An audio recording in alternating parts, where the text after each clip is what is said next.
Welcome back. You're just in time for our High Desert highlights. I'm Still Haugen. This is Peyton Thomas, and boy, do we have some good games for you tonight. Our feature game, Mountain View, hosting Summit High. Just two of the best teams in 5A right now. The Storm with the ball first. Andrew Guthrie swings it out to Ari Villano. Look at the tackle by Eddie Jackson and Gabe Pinkerton off the feet to the ground. But the Storm, they don't back down. Guthrie, quick pass to the outside. Touchdown, Connor Keenely, and the Storm, they strike first. Now it's the Cougars' turn. Mason Chambers, slant pass to Jack Foley, breaks through one tackle. Is he in? If you're going to ask about Jack Foley, the answer is usually yes. But he's not. Just short. Angel Venezuela puts his head down and gets the score on the next play. 7-7. Sawyer Crocker takes the handoff up the middle, and he's loose. Monster gain by the Storm, and Crocker, he scores just soon after. Why not reward the guy for the long run? Now next possession, it looks similar, but a different quarter.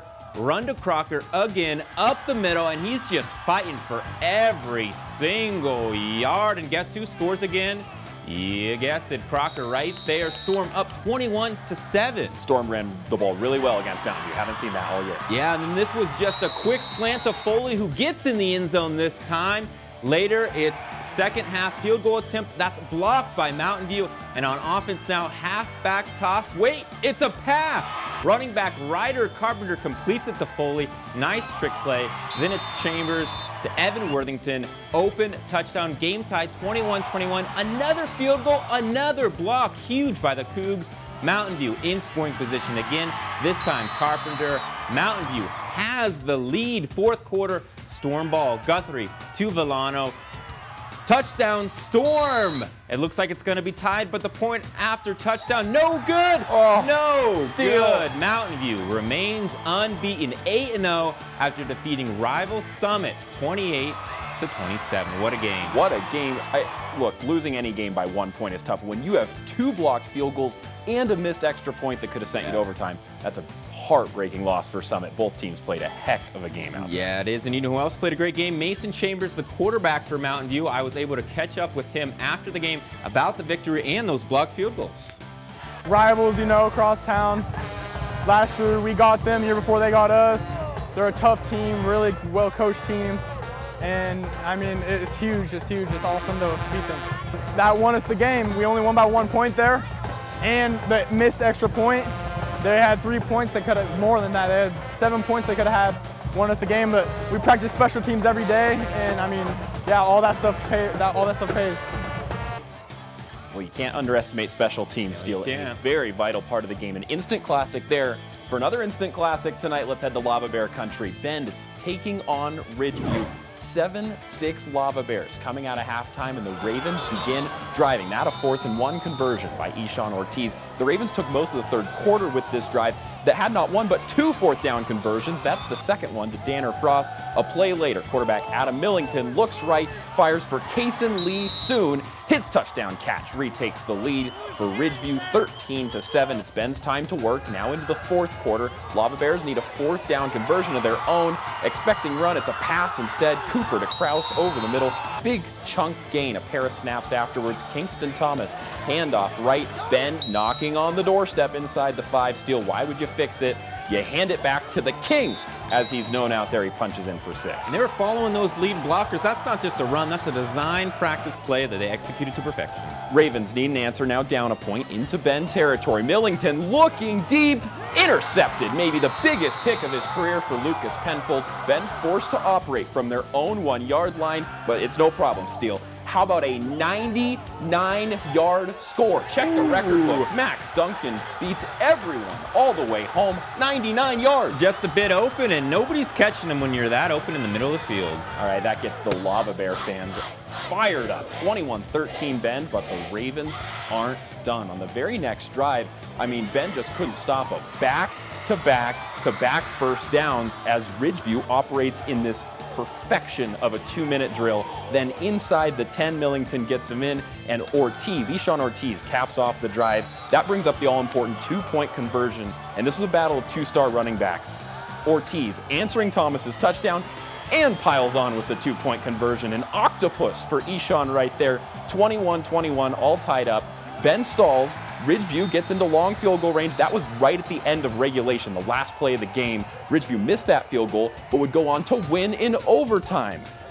Steele, what a game. Wow, that's a huge win on the road for a Ridgeview Ravens team. A little upset there. And handing Ben only their second loss of the year so far. Okay, up US 97, we go to Caldera at Redmond. Both squads looking to get back on track after a pair of losses. The Panthers going to get things moving first. A play-action shot over the top to Ethan Powell. Go up and find the ball. A little bobble there, but he brings it down inside the red zone. The Panthers do miss the field goal. This was the third down attempt inside the red zone that they really had the chance to take the lead early on. As the quarterback looks up again for Powell, he can't bring it in. So it's 0-0.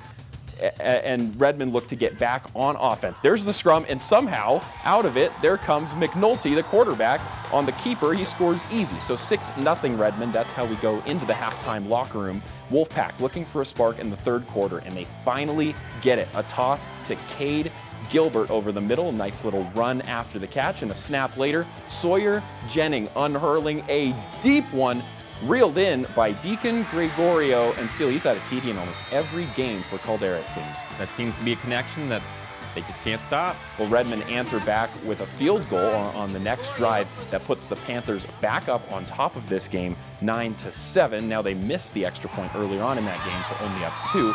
And then finally, the last drive of the ball game, Caldera looking for their first true win of the year. Handoff right to DJ Bradley. He takes the pack all the way into the win column. 13-9 Caldera. They win over Redmond. All three of those games winning scores in the fourth quarter. Yeah, and he wouldn't be denied there on that last play. And before the game, the Oregon Army National Guard brought out a chopper. Black Hawk helicopter flew down to Redmond High School for everyone to see, and they were all able to go up to the helicopter, take a look for themselves, take pictures, even ask the pilots some questions about what they do and how it works. All right, Steele, let's take a look at tonight's 5A scoreboard and 3 just phenomenal games. 1-score games. Each team that won was down at some point in, I believe, the fourth quarter, and Mountain View staying undefeated barely. What do you see here? I mean, I see close games near the end of the season, and those teams that find ways to win, they're going to be ready for that postseason push. All right, 2 road wins for Caldera and Ridgeview. More scores, more highlights coming up after the break.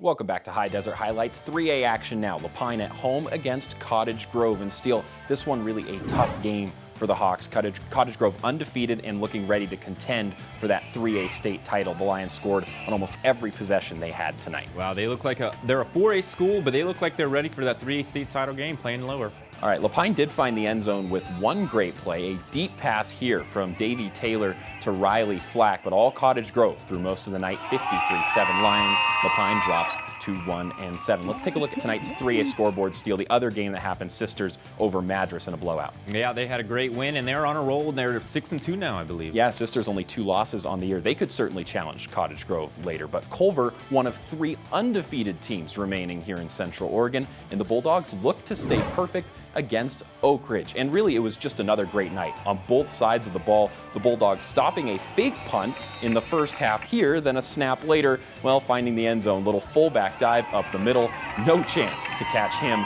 Later on in the second quarter, Culver adds to the lead with another rushing touchdown. Bulldogs roll, now 7-0 on the year. Steele, resounding 58-12 win. All right, finally, tonight's Culver and Crook County scores. Steele, Crook County 8-0 now on the year. Yeah, we have so many undefeated teams. It's just great to see this late in the season. Okay, Culver, Crook County looking to contend for titles maybe later in this year. More top plays coming up next.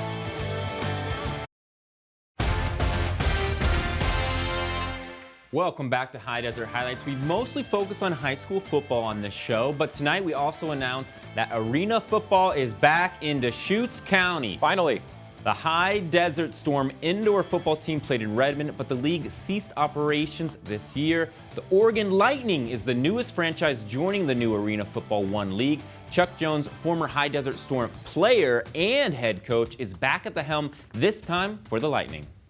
The league is great. It's still the traditional arena, the half the field. The goalposts are going to be different. So you got the traditional arena football goalpost, the 30 by 30 kicking system there. And yeah, man, it's just exciting. It's a national league, so we'll be playing teams all over the country.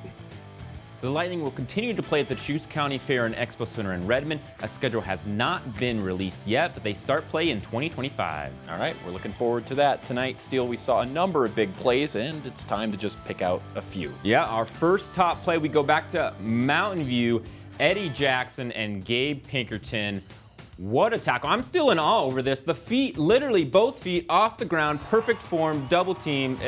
It's great play. Great defensive play. Teams with physicality win. Next one on the list, the 99-yard scoring bomb. If you find pay dirt from your own 1-yard line, you end up with a High Desert Highlights top play. What a play from Caden Cooper to Max Duncan, but also give credit to the Ravens. Ridgeview came out with the dub tonight. Racks up the stats right there. And to our last top play, it's the halfback toss pass to Foley. That's a great pass for a running back there. A great executed play.